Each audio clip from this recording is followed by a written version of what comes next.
Good morning, everybody. Welcome to the Sicilian Corner podcast. Today's a little bit dreary out there. The sun isn't out, but boy, I'll tell you, we've had a lot of sunshine during the month of January. I'm the only one who can see it, but I caught Marianne dancing to the opening theme. So No, around, really? Yeah, she was into it. This is a woman that, we don't even have to mention the last name. I mean, I've said this before in the air. You mentioned Marianne, everybody knows what I'm talking about. Ann Esposito, everybody. Oh, ciao, you guys. Thanks for having me. Hey, absolutely. I appreciate you taking the time out. Although she did walk into the studio today with a complaint because we didn't have espresso out for her. She's not even here. If we knew you were coming, it would have been out there. You would have had to look for it. No, it wouldn't have been. No, there's not too many thrills and frills in our waiting area. That's for sure. When you're in the waiting area on a podcast, yes. Louie and I were talking earlier, and growing up, you grew up in Buffalo, New York. Yeah. This last game that was on last week between Buffalo and Kansas City. Yeah. Do you get into football at all? Well, I watch it occasionally with my husband, Guy, because we're from Buffalo. We're rooting for the Buffalo. Okay. Yeah. They got a good ball club. They really do. They do. The fans they're really fans. In they define that word. I was just getting so excited about the idea of Buffalo fans in New Orleans and seeing what would happen there. What kind of stories would get out of that? Yeah, really, huh? Yeah. I had an opportunity. I've probably gone to maybe 4 or 5 games up in Buffalo, and it reminded me of an old stadium. And I know they're building a brand new one now. Yeah. But it's like in a residential area. Yep. Yeah, it's south of Buffalo. It's in near Hamburg. Yeah. They got signs out there, Louis. Parking. $20. Everybody rents their driveway. Oh, yeah. Which I think is pretty cool. But I'm glad they're doing a new stadium. When we went up there, it was the Bledsoe era was just ended. Yep. And at the hotel, I met his father. And Drew's father? Huh? Drew's father? Yeah. Oh, wow. Yeah. And we ended up having dinner and shooting the breeze. And it was just, you talk about a parent that's so proud of his son. Yeah, Jesus. I can't blame him. What's the percentage of people that make it into the pros? Yeah. Nothing, And make $100 million while they're in the pros. Hey, well, something, it's more than just the money. Well, yes, it is. But that helps. Yeah, that helps. If these guys would concentrate on football instead of doing all these commercials, they'd probably play a hell of a lot better. Let me tell you. But who has a better life than Drew, with the winery going and all that money? And he just seems like his father killed it at the Brady roast. He absolutely killed it. Yeah. Oh, he did. He did. When I met him, I don't even know how the conversation got started. He's the most chill guy. Unbelievable. Yeah. I loved it. But that stadium needed to be demolished about 20 years ago. I see this pickup truck comes in on the back bed, on the open bed in the back of the pickup truck. Yep. They put in one of these saunas, and there's these 4 girls. It's cold, man. It was cold up there. And Marianne, I don't have to tell you. Oh, I'm a Buffalo girl. I know cold. We know snow. Yes. Yeah. And anyway, there were these girls in these bikinis, and they're out there having the soap suds all over them. I loved it. I said, I like this. I like this place already. Yep. God bless them. But it is a ride, boy. I'll tell you. And you got to go up that concrete jungle, and all you hear is it drives you nuts. Did you have a tailgate, Marianne? When I was younger, when I was at home, sure we did that. But then I got away from that kind of thing, because isn't this show about food? What are we talking about football for? It's tailgating. Yeah. Well, no, Buffalo. You're from Buffalo. Who knows better? Who knows more about Buffalo than you? Well, that's true, but I know more about beef on weck and buffalo wings and the Anchor Bar than I do about football. You had to get it in there, huh? You had to get it in there. We were talking before we went on the air, and one thing that you have an opinion on truffle oil. Would you mind sharing that? Don't shake your head. It's Do you mind sharing that with us? it's not a good opinion. No. Yes, truffle oil, which as I was saying to you earlier, is on just about every restaurant menu. And it bears no resemblance really to truffles, which are used mainly raw in Italy. So if you're Right. getting a truffle dish with pasta, you're not getting truffle oil. You're getting shaved, thin sliced truffles Right. over the pasta, or you're putting them in your scrambled eggs, or you're having them over a steak. But this truffle oil thing has just taken over. What's the your routine now during, say, January, February, and March? What do you give your body a chance to kind of relax a little bit? Are you working on another book, or are you planning trips to Yeah, Italy? all of that, yes, all of those questions. You hit them all? Yeah. The answer is yes. Yes, I'm planning taking a group to Puglia, which is at the heel of Italy, this fall in October. Last year, I took a group to Lombardia in the north. How So big each of a group, Marianne? I usually take between 24 and 25 people, not more than that, Boy, because that's a good size. it's a good size, and all these people have to fit into Italian kitchens where they are cooking with me, alongside me. So we always have to keep in mind, what kind of a kitchen are we going to find in Italy? Because as you know, a lot of kitchens in Italy are very small. You're very surprised what they can turn out in a restaurant kitchen that's the size of a closet. But Yeah. oftentimes we're in cooking schools, like Italy in Milano had a cooking school where we cooked this past fall, and now in Puglia, we're going to be in Martina Franca, and they have a beautiful cooking school there. So, yes, to all those questions, working on new videos, taking groups to Italy, doing book signings, thinking about another book. And here I am with you, which is the best part of the day. Yeah, I know. I mean, who would you rather be? I mean, look at some of the shows that you've been on, TV shows, the Yeah, Today Show, and I mean, you name it, right down the list. You've been on some biggies. You've yeah. been on some, and now you can say, "I'm back on the Sicilian Corner podcast." Do we have a call, Lou? Yes, Who do we have? Tony Palmisano. Tony, Hey, Tony. Hey, buongiorno. Good morning. Good morning, Good Mary Ann. morning, Good morning, Tony. Michael. Morning, Tony. I love your last name, Parmigiano. Yes. How are you? How's everyone doing? It kind of sings. Yeah. Palmisano, Very yeah. good. So, listen, I wanted to call in for a couple of reasons. One, I wanted to, again, thank Mary Ann and her son for their help 2 years ago coming to the feast and doing the cooking demonstration. It was fantastic. I wanted to have the opportunity to ask Mary Ann if she would consider coming back this year and doing another cooking demonstration during the feast. I'm not looking for an answer now, my friend, but I can send you the details, or Michael can send you the details. So we can Okay. talk about that. You send the details to my son Chris, because he handles all of that stuff. Right. And Right. I'll send his information to Mikey, and then he can send it on to you. Okay? Sounds like a plan. Perfect. So now the other question I have, and I'm not looking to put you on the spot because there are a lot of good restaurants, but here's my question. Okay. My wife is a good cook, but she's not what I would consider a recipe cook. And you know where I'm going with this question. Yep. So every time we have a certain dish, it's always different. Yep.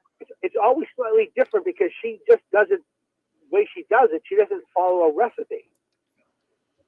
So my question is this: is that the majority of cooking in our country? Is people just throwing stuff together, or do people really follow recipes? Well, first of all, your wife is a gem because she's a true cook, and a true cook never follows recipes. And I'm saying that from a person who writes cookbooks that have recipes in them for people who need to follow.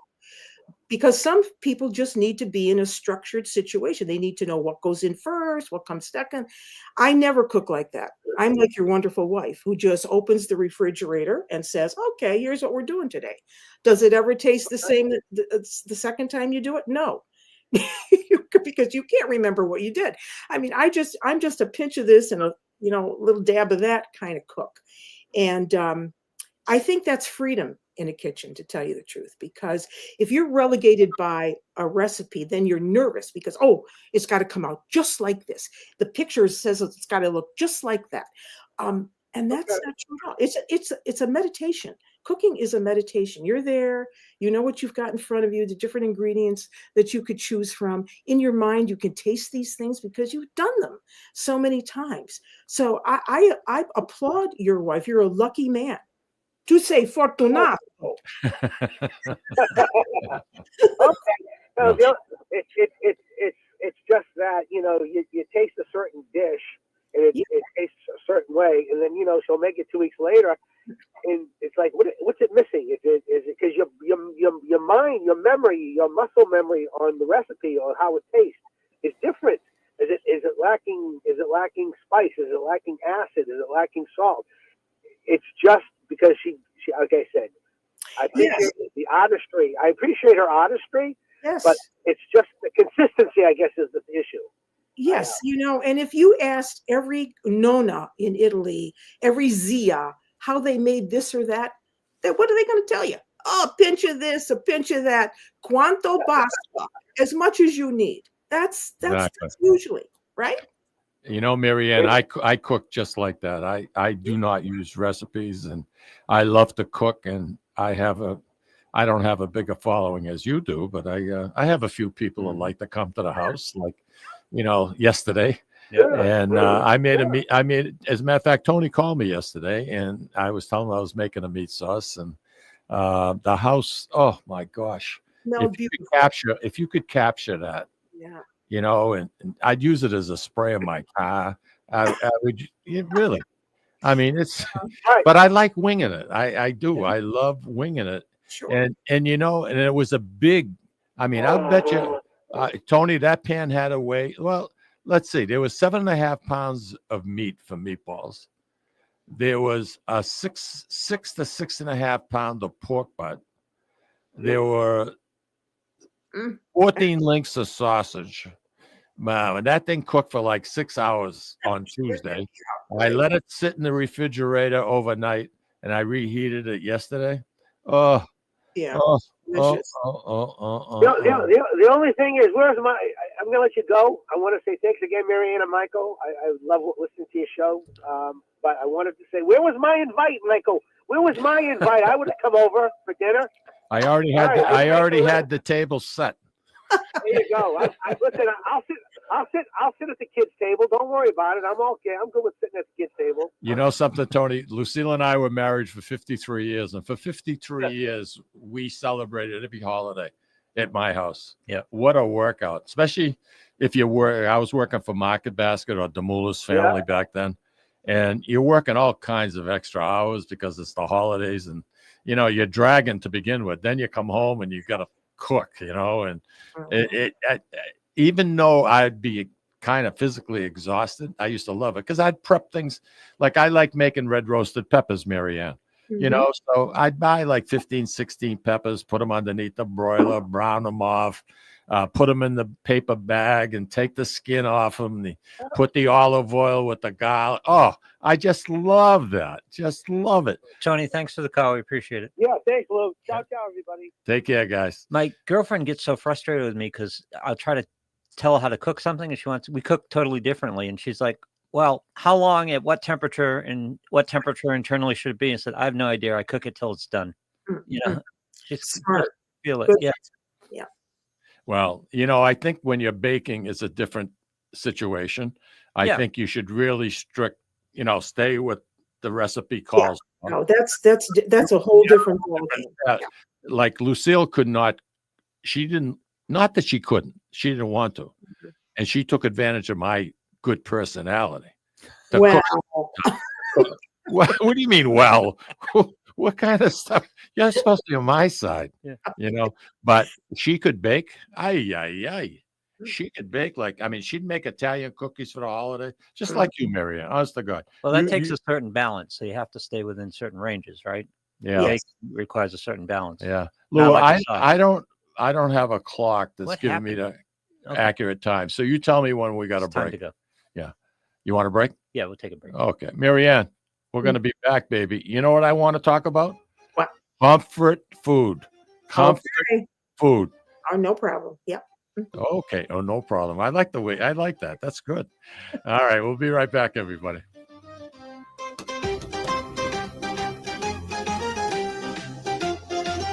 Ciao, this is Esther of You, Me, and Sicily. I want to talk to you about Tommy Amin and the great staff at Butcher Boy Market. Families, foodies, and home chefs come together at Butcher Boy to talk good food and create traditions. They offer the best in quality cuts of beef, pork, lamb, poultry, and restaurant-style steaks and chops. Produce? All of their produce is hand-selected to complement any meal or even to make it your main course. Their deli serves fresh roast beef, turkey, and beautiful imported Italian cold cuts, cheeses, and antipasto. And don't forget the Butcher Boy Bakery, featuring sweet delectables from all over the state, as well as their very own bakery. That's Butcher Boy, where the secret to a great steak is, of course, the steak. Located at 1077 Osgood Street in North Andover, Massachusetts, in the Butcher Boy Plaza. Ciao! This is Tom Zappala. Located in the heart of downtown Haverhill, the Haverhill Beef Company is a full-service, old-fashioned butcher shop and meat market that continues to be a valued family tradition since 1952.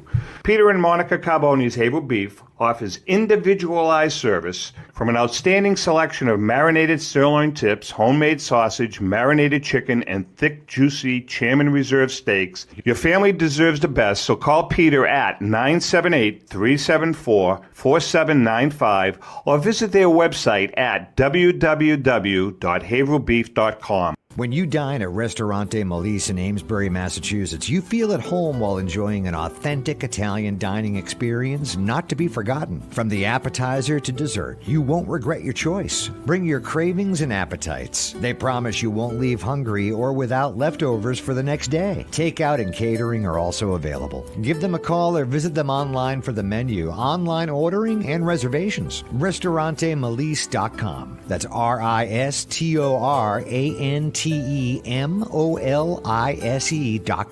or call 978-388-4844. Ristorante Melisse, where you're treated like family. Legacy Care Law Firm provides estate planning and elder law services to people in the greater Merrimack Valley and southern New Hampshire areas with offices in North Andover and Woburn, Massachusetts, as well as Nashua and Salem, New Hampshire. Discussing family and financial matters with an attorney can be intimidating, but our goal is to help you prepare for the future as you preserve your legacy. We help clients qualify for government medical benefits and ensure their estates are preserved for their families so they don't need to worry about their estate being wiped out by high nursing home expenses. Legacy Care Law Firm attorneys are here to support your journey toward a more secure financial future. At Catadella Funeral Home, we reinvest in our business to provide your family with the best facilities. It begins with a beautifully landscaped exterior, parking for 250 vehicles, and a comfortable and inviting access to our renovated interior. Funerals can be costly, so you should review and compare plans to make sure you receive services that are fairly priced. I invite you to experience the Catadella difference in cost, facility, and service. Catadella's honoring and celebrating the lives of the people we loved, providing exceptional care since 1929. Italian artisan cuisine combines simple, fresh ingredients with time-honored preparation to create an incredible culinary experience. At Tuscan Kitchen, located in Salem's historic Depot District, talented chefs prepare everything in-house from scratch for all to see. Guests enjoy their meal literally in our kitchen as food is prepared right in front of you. Wood ovens burn from morning till night, roasting vegetables, baking bread, and firing delightful thin-crust pizzas. Prime steaks are seared on a wood grill. A rotisserie slowly roasts marinated whole chickens and lamb, while a pasta maker creates fresh fettuccine. More than just artisan cuisine, Tuscan Kitchen features the wine bar, live entertainment, weekly wine tastings, and elegant private dining and event space. Call 603-952-4875 or visit TuscanKitchen.com to make a reservation and learn more about the culinary adventure that awaits. In Italy, cooking is an art form. Tuscan Kitchen. Experience artisan Italian. Orthopedics Northeast and Essex Orthopedics have joined forces as Mobility Bone and Joint Institute to bring improved access and outstanding medical care. While our name has changed, our dedication to exceptional care remains the same as it has for the past 30 years. Same location, 16 Pelham Road, Salem, New Hampshire. This is Cindy and Mike Kunstler, owners and operators of Four Oaks Country Club and Grazie Italian Restaurant in Drake, Massachusetts. Grazie Italian Restaurant is the hidden gem of the Merrimack Valley. Why is that? We have an incredible chef, Oscar Figueroa. In the words of local famous chef and restaurant owner Lydia Shire, Oscar thrives on hard work. he is capable and gifted. No one makes better food.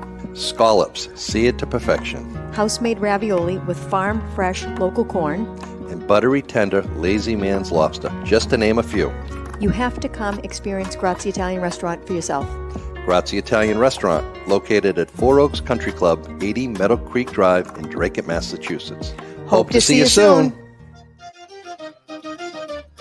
And we are back to the Sicilian Corner podcast, and our special guest, and someone I feel is just a very, very special person, and I mean that sincerely. And I love when she joins us because it's to make you feel good.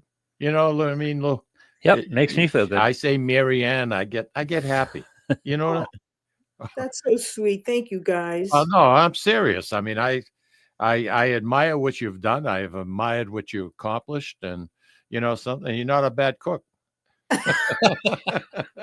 Hey, listen, Andy Parisi is saying hello. Roger Trudell, Barbara is saying hello. Hi, So, everybody. there you go. There you go. You know, we've had some pretty cold air in January, and I myself, when the sun is out, I don't care how cold it is. I don't like the wind so much, but you know something. It's just a nice time of the year. It really is absolutely beautiful. And I want to discuss kind of like comfort foods. What do you consider a good comfort food, Marianne? The 3 Ps. The 3 Ps. The 3 Ps, yes. Pasta, polenta, and pane. And what? Pane, bread. Okay, bread. Yeah, okay. Yeah. Yeah. Where's the pot roast? Where's the pizza? Well, That's not comfort food, is it? Pizza. It doesn't warm you up. Pizza fits into bread. No, the thing is about comfort food is that when you say comfort food, it can encompass so many things. I know. Most people, when they're, feeling a little low or something, what do they gravitate to? Macaroni. They call me, and I make a chicken soup, Okay. and I deliver it. Wow. Yeah, well, chicken soups are good too. I mean, that's comfort food. But a lot of people like, they like pastas. They like something hefty. I love soup, and I know you wanted me to talk a little bit about Nonna Galasso's soup, which is absolutely very good soup. So this is a chicken soup, but it's a chicken stock rather based soup. But this is meatball and escarole soup, which a lot of people know as minestra maritata. The wedding soup, Lou. Minestra maritata, yes. And it gets that name, wedding soup, not because it's served at weddings. I mean, it was served at mine. It was at mine too. Isn't that funny? Yeah. The Savastano family here in Lawrence, they had a catering, and boy, those sisters worked. I'm telling you. And the oldest sister, Lucy, she used to run a wedding like a military drill. I'm telling you. I believe it. You're a little slow, pick the tempo up. She'd come over, whisper in my ear, pick the tempo up. You got this, I mean, unbelievable. But their wedding soup, Marianne, delicious. Well, and yes, it is. And the reason it has that name really is because it tastes good together. Escarole and meatballs and a chicken stock it's like a married taste. So that's where the name maritata comes from, married soup. So at a lot of Italian American weddings, this is the soup. This was the soup that was served at my own wedding. But there are tricks to doing this soup. People think making soup is easy, but most people eat soup out of a can. So really, this is a revelation. So you have to start. I remember going to the chicken store with my grandmother who lived with us, my Neapolitan grandmother, Nonna Galasso, Anna, and I would go with her. We would go to the chicken man. He would cut the chicken up right in front of her. We'd bring it home, and she would start with studding onions with cloves, whole cloves. I know you stated to me once before, you don't peel them. Nope, you leave the onions. I never heard of that. Well, because the skin gives color. The skin gives color to that soup. So I remember how my thumbs hurt studying those damn onions with the cloves. I finally got smart, making a hole with a knife first and then putting the clove in. So, and so she would stud the onions with cloves. So she'd have big onions. And then she would use the chicken wings. To her, that was the best part. Not the whole chicken. She would just use the wings because she would save the rest of the chicken for something else. She would put in carrots. She would put in celery. She would have whole bay leaves with lemons that she tied up in a piece of like a cheesecloth thing and tied with a string. She would add herbs, oregano. That was one of her favorites. She would make the meatballs, tiny little meatballs like marbles. The escarole went in last. The one thing that I remember her telling me that I still do today is when all of those ingredients are in the pot, you bring that broth to a boil. That's the last time you ever see a boil. You then put it down to a simmer. You hardly see the bubbles moving, because if you're boiling this thing, what are you doing? All of those nice flavors, they're escaping, right? And when it came to the meatballs, she always made them baked first and then put them in the soup. So we'd make these tiny little marble meatballs, with pecorino cheese, with egg, with breadcrumbs that she made from old bread. Oh, she made her own. Okay. She made her own breadcrumbs, nothing from a store, that she soaked in milk, eggs from the backyard, pecorino cheese, salt and pepper, usually 3 kinds of meat. If, she was lucky enough to get it from the butcher, she would use the same kind of mixture she would, make regular meatballs to go with pasta. And then the escarole went in last. When all of those vegetables were cooked, the carrots, the celery, all of that stuff, she strained all that out. She pressed on this with a colander. And so she had this clear broth now. And then she brought that to a boil again, then down to a simmer. The escarole, she had me tear in tiny, tiny little pieces. That went in, cooked for a couple minutes. You put in the meatballs. You put in the slivered chicken from the chicken wings, which was a pain in the neck to extract. And sometimes she put in little ditalini or orzo pasta. It was delicious. It was fabulous. Yeah. And no one's going to that kind of trouble anymore. No, nobody does this anymore. I had our parish priest came for dinner for Easter last year. Now it's kind of like a standing invitation, because I opened my big mouth after Easter Mass one day and said, "Where are you going for Easter dinner?" And he says, "I have no plans." So I said, "Okay, you're coming to my house. All right." So this is now 4 years later. He's still coming to my house. And he said this very thing.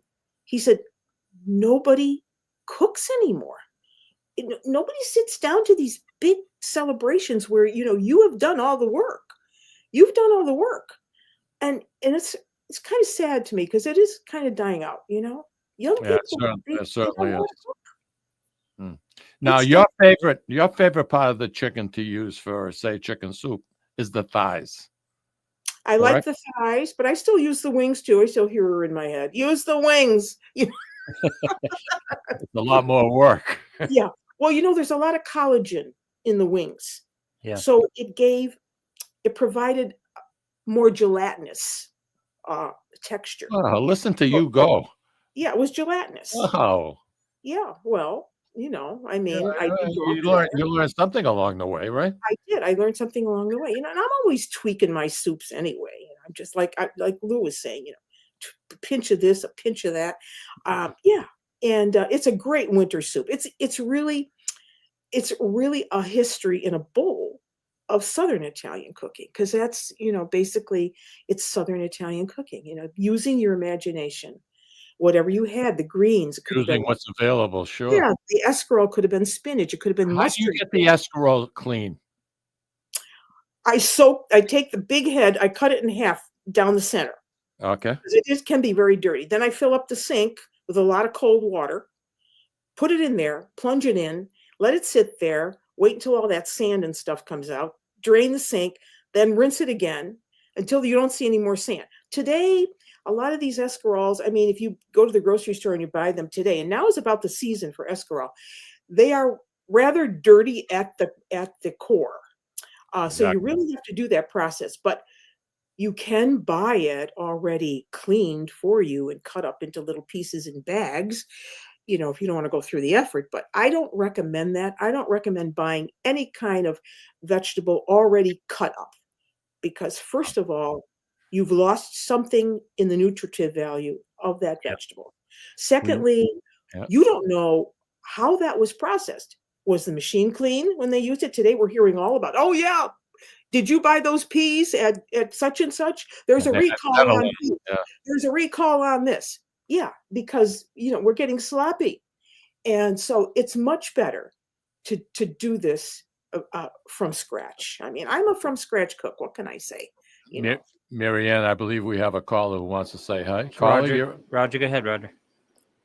Chef Marianne, good morning. Good morning. Yes, I'm well. How about yourself? I'm good. I'm better now that I'm hearing from you. Diplomatic Corps. Yeah, Mike knows where I am. I'm in my basement.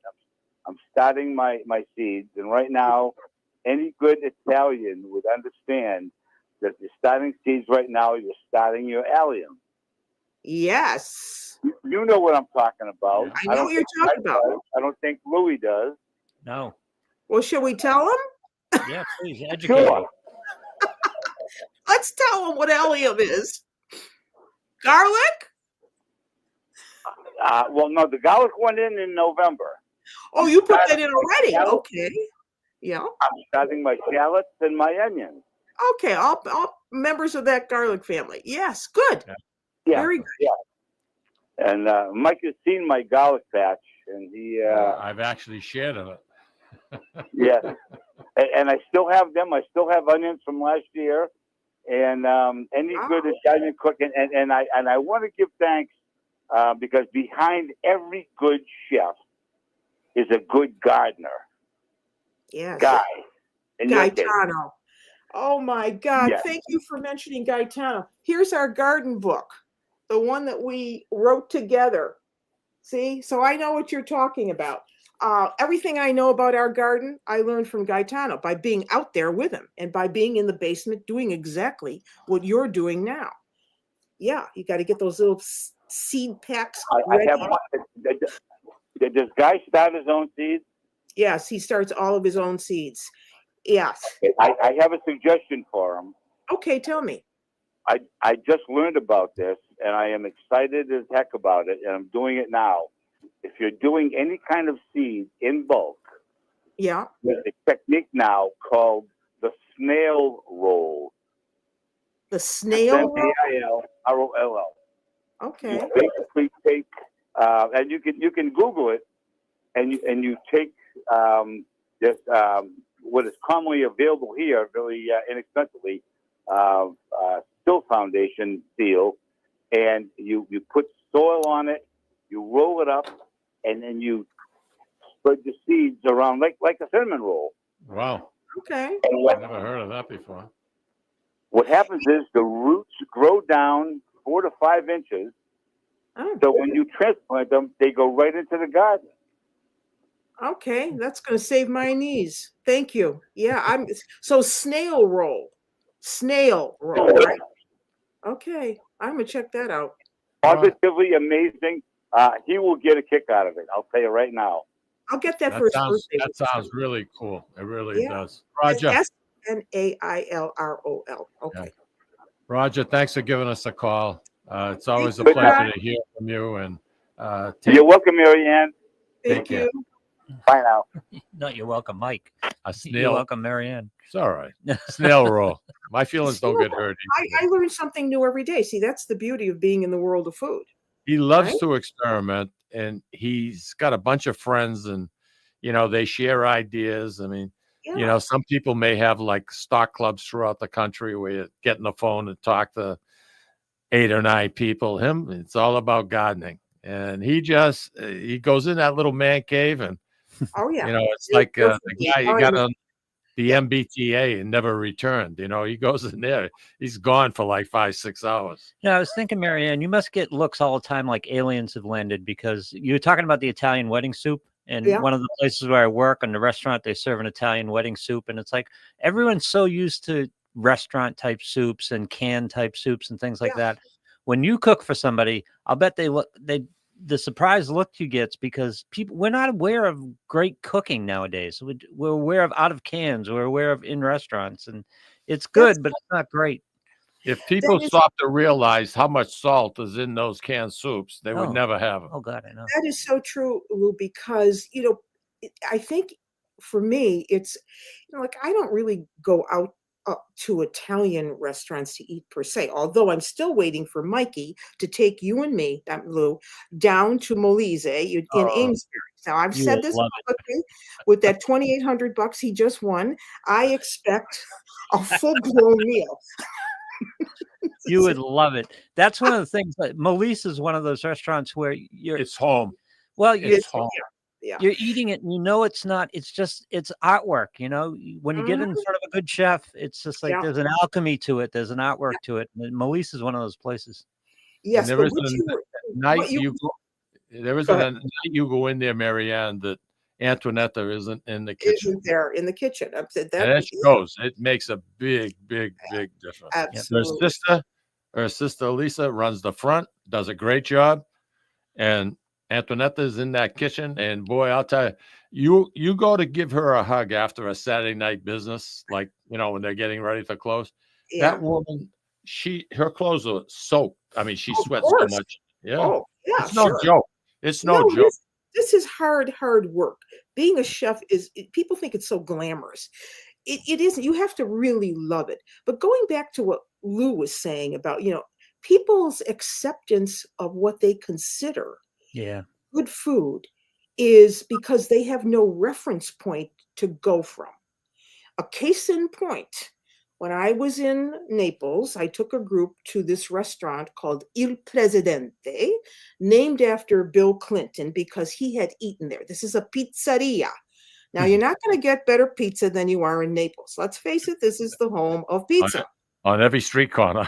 On every street corner. Go into Il Presidente. And I say to the group, well, if I were you, I would order the classics like Margarita, Marinara. Okay, so this woman decides in the group that she's going to order a pepperoni pizza. Great. Okay, everybody gets their pizza. I have a margarita. She has a pepperoni. She's waving to me at the next table. I go over. She says, this isn't what I ordered. I said, what do you mean? She said, I ordered a pepperoni pizza. I said, well, that's what you got. A pizza with peppers. That's what pepperoni means in Italian. If you wanted something with sausage on it, you would have had to say salsicce. And then I get complaints. It's too soggy. It's burnt on the edges. It's soft in the middle. Well, I'm sorry, but you are in the land of pizza. And this is how they do Neapolitan pizza. If you want something that's chewy and rubbery and loaded with broccoli, chicken, mushrooms, shallots, and all this How other about stuff. pineapple? Pineapple, hot dogs. What the heck is that about? Yeah. So this is what some people think of as Italian food, and it has nothing to do with Italian regional food. So she was so struck by the fact that the pepperoni were peppers instead of pepperoni sausage. I think a lot of people make that mistake. Marianne, I'm up against the break, hon. Could you stay with us for one more segment? You've been here all day. Oh, no. Oh, okay. Can we talk about how to make an Italian pot roast, please? Oh, of course. All right. We'll be right back, everybody. And stay tuned. Learn how to make an Italian pot roast, especially with these cold days.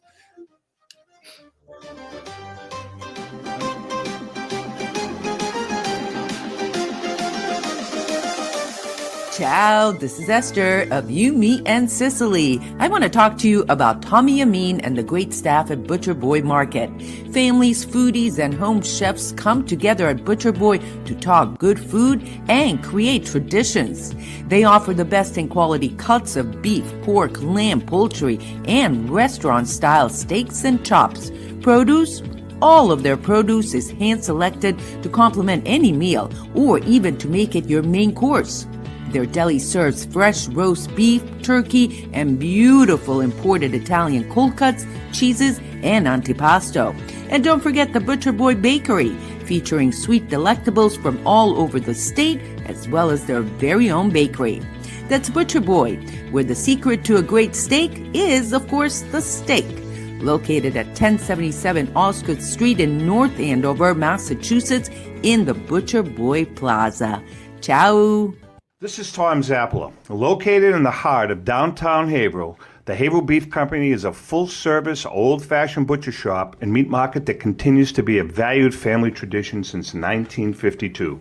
Peter and Monica Carboni's Haverhill Beef offers individualized service from an outstanding selection of marinated sirloin tips, homemade sausage, marinated chicken, and thick, juicy Chairman Reserve steaks. Your family deserves the best, so call Peter at 978-374-4795 or visit their website at www.haverhillbeef.com. Sisters and co-owners Antoinetta and Elisa brought their family authentic Italian recipes from Molise, Italy, and a warm and welcoming dining experience to its customers at Ristorante Molise. The combination of their meals made from natural, homemade, fresh ingredients, and your time with family and friends together at dinner time is unmatched. Located in Market Square in the heart of Amesbury, they're open for dinner Tuesday through Sunday from 3 to 9 p.m. and are available for private parties during off hours. For reservations, call them at 978-388-4844. That's 978-388-4844.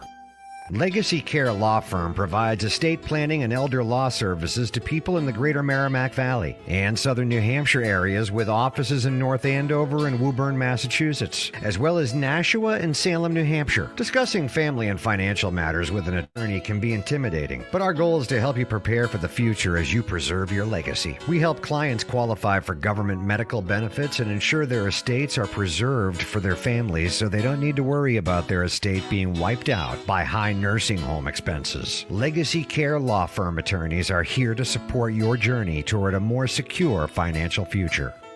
At Catadella Funeral Home, we reinvest in our business to provide your family with the best facilities. It begins with a beautifully landscaped exterior, parking for 250 vehicles, and a comfortable and inviting access to our renovated interior. Funerals can be costly, so you should review and compare plans to make sure you receive services that are fairly priced. I invite you to experience the Catadella difference in cost, facility, and service. Catadella's, honoring and celebrating the lives of the people we loved, providing exceptional care since 1929.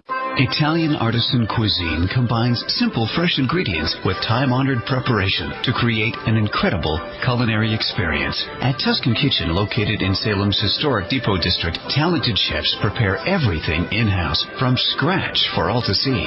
Guests enjoy their meal literally in our kitchen as food is prepared right in front of you. Wood ovens burn from morning till night, roasting vegetables, baking bread, and firing delightful thin-crust pizzas. Prime steaks are seared on a wood grill. A rotisserie slowly roasts marinated whole chickens and lamb, while a pasta maker creates fresh fettuccine. More than just artisan cuisine, Tuscan Kitchen features the wine bar, live entertainment, weekly wine tastings, and elegant private dining and event space. Call 603-952-4875 or visit TuscanKitchen.com to make a reservation and learn more about the culinary adventure that awaits. In Italy, cooking is an art form. Tuscan Kitchen. Experience artisan Italian. Orthopedics Northeast and Essex Orthopedics have joined forces as Mobility Bone and Joint Institute to bring improved access and outstanding medical care. While our name has changed, our dedication to exceptional care remains the same as it has for the past 30 years. Same location, 16 Pelham Road, Salem, New Hampshire. This is Cindy. And Mike Kunstler, Owners and operators of Four Oaks Country Club and Grazie Italian Restaurant in Drake, Massachusetts. Grazie Italian Restaurant is the hidden gem of the Merrimack Valley. Why is that? We have an incredible chef, Oscar Figueroa. In the words of local famous chef and restaurant owner Lydia Shire, Oscar thrives on hard work. he is capable and gifted. No one makes better food. Scallops, see it to perfection. House-made ravioli with farm-fresh local corn. And buttery, tender, lazy man's lobster, just to name a few. You have to come experience Grazie Italian Restaurant for yourself. Grazie Italian Restaurant, located at Four Oaks Country Club, 80 Meadow Creek Drive in Drake, Massachusetts. Hope to see you soon.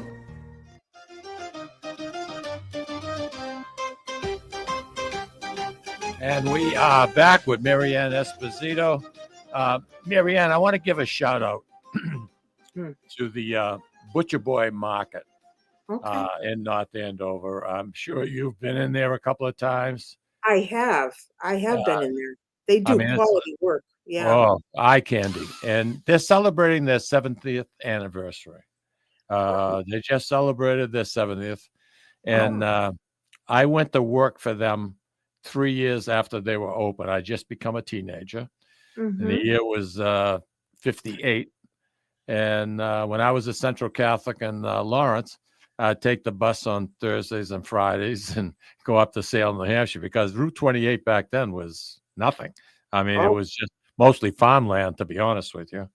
And you know something, I learned an awful lot from the Amin family. And when they would go to work in the morning in the summertime, I'd jump in the back seat and go up to work. When they closed at night, I'd come home. But it was quite an experience, and it served me well as I went on to work with the Demoulas family. And you know something, you worked for Demoulas. I had no idea.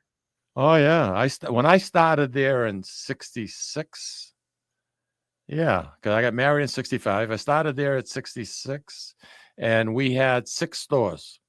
And the latest store, the hottest store, was Salem, New Hampshire, store number 6. Now they have like 92 or 93 stores. Yeah. But what a business format. I mean, some people thought they were hard to work for. You know something? You did your job. You were adequately taken care of. And it was a pleasure to say you worked either for the Butcher Boy and I had 2 bosses my whole life. Either the Amin family or the Demoulas family. And I learned an awful lot, and I met some wonderful, wonderful people. When we went to break, we talked about pot roast. Yeah. How do you like doing your pot roast? Do you use a slow cooker, or do you put in a big pan and cover it with aluminum foil? I do several things. I like to use a Le Creuset, which is a heavy cast iron pots, because they hold the heat so well. And I also use a slow cooker when I do a pot roast. But I kind of gravitate more to using the Le Creuset in the oven. But either one is fine. You know, it's going to turn out a quality product as long as you start with the right cut of meat. So, yeah. Well, I want you to look up at your screen. Did you see the pictures of us in a couple with a couple of Joe Farrow? Yes. Yeah, we did a couple of book signings, and I was your little gopher and helper and whatever. Yes. Oh, yeah, that's cute. That goes back a while. Yeah. It does, yeah. To the first store in New Hampshire, I think. Isn't that a picture of the first store in New Hampshire? Yes, it is. Yeah, I think so. Yeah. Everybody loves your books, and what a nice gift to give. You know, Louis, you're getting like you're in the fall. You're starting to think about Christmas presents. Yeah. What a beautiful gift to give. I mean, gift, I have done it to many of my friends, and it's a good thing. So we were talking about pot roast, and you prefer to do it in the oven. I prefer to do it in the oven, but hey, I've done it in a slow cooker too. The thing I like about the oven method is that I like more of a brownish, crustier type of meat, whereas a slow cooker gives you, it's more stewy, you know, and I don't know, that's just me. But whatever method you choose is fine. I mean, you're going to wind up with a wonderful tender piece of meat. I like to use boneless chuck roast that is tied. Yes. Not just a loose piece of meat. And I'm not telling you anything you don't know, because if it's tied, it'll hold its shape, it'll cook better. But I've also, on one of my shows, I showed people how to do a Sicilian pot roast, which started with a boneless pork tenderloin, where you actually make a paste of oregano and salt, pepper, olive oil. You make a thick paste, and then you put incisions all over the pork roast, and you insert some of this like you a teaspoon. You scored a pot roast. You make like holes here and there, random holes, and then you put in some of this paste that's going to flavor the interior of the meat. Then I sear it really well. I think that's really important with a pot roast. Some people think, you just throw it in a slow cooker, throw in the vegetables, throw in the tomato sauce and the liquid or what, and cook. Now you got a stew. I want a pot roast. The word says pot roast. I want a roasty All right, piece of don't meat. get mad. Don't get I'm mad. not getting mad. No. So, so I sear this. First of all, I season it very well all over with salt and pepper. The rest of that olive paste that I had, I get olive oil really hot. And sometimes here's something even better than olive oil. Sometimes I use avocado oil because you can get a higher smoke Boiling point. point, yeah. Yeah, and olive oil is as good for you as olive oil is. So, I mean, avocado oil is good. So anyway, I sear it really well on all sides. Stand it up on end, make sure all those ends. Everything. Yep. Then I put it in my pan. Then I add the carrots and the celery and whatever it is. And I don't cover it with a lot of liquid. I usually like to mix some, tomatoes, canned tomatoes this time of year, obviously, plum tomatoes, and wine. I always have like wine left over, red wine or whatever, and I'll mix the two together, and I put that in the base of the pan.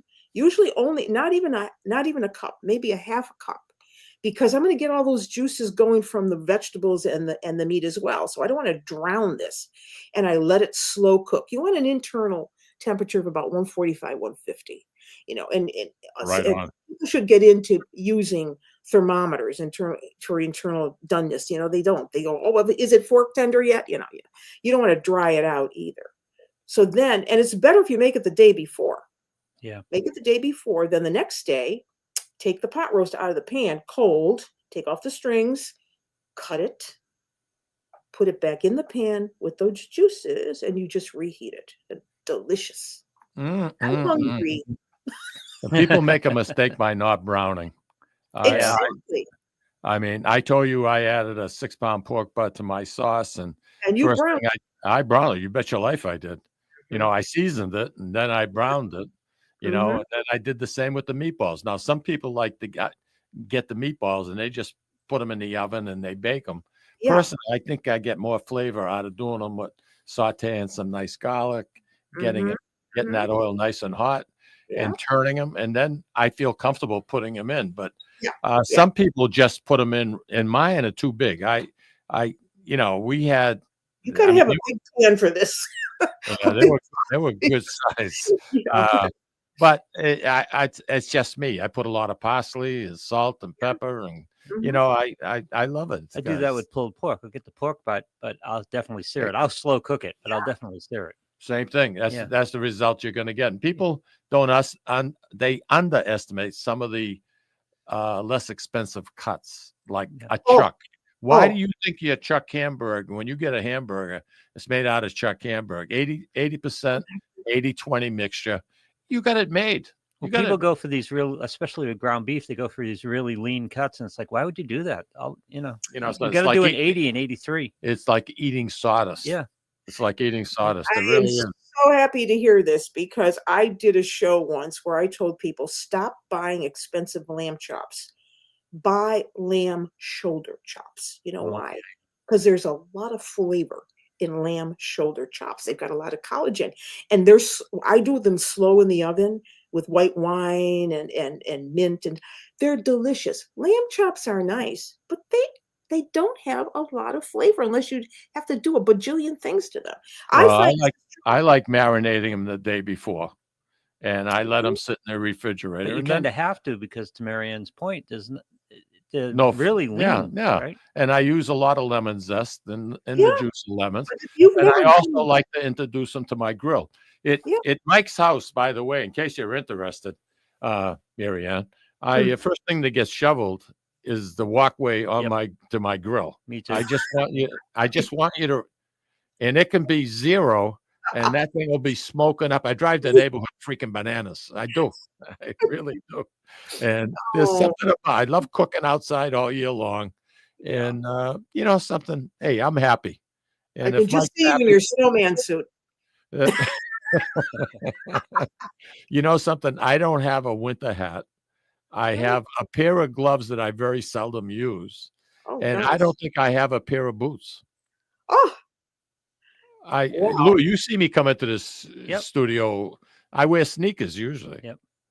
And I don't care how much snow is out there. No, people look at me like I'm crazy because the grill is always shoveled out. It's grilling season.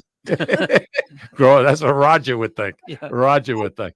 Well, Hey. that's one thing I don't do. I mean, my grill is outside, but I'm not going outside to grill. Oh no, that's it. You know something, you work for it a little bit, so your ears get a little bit red. Yeah. Who cares? Who cares? You give me some nice rice Got to keep pilaf. the grill close to the house. That's the key. That's the key. That's Mhm. exactly, because I have a whole different spot for it in the winter than I do. Exactly. Yeah. You know, but it's very, very special. Don't And put it too close to the house, though. no, Okay? no. I appreciate the seriousness of what goes on sometimes, and Yeah. that holds true for people that have backup generators that do the house. Some, Mhm. you know, sometimes, I mean, you should keep that thing at least 8 to 10 feet away from your house Oh, because, absolutely. Oh, gosh, you know, yes. I mean, about 5 years ago, I got a Generac and it Yeah. does everything. It starts by itself, it shuts off by itself. Mhm, mhm. It's a wonderful thing. I can't say enough bad things about it. I got nothing really negative to say. Especially Marianne, if you I'm out of time, babe.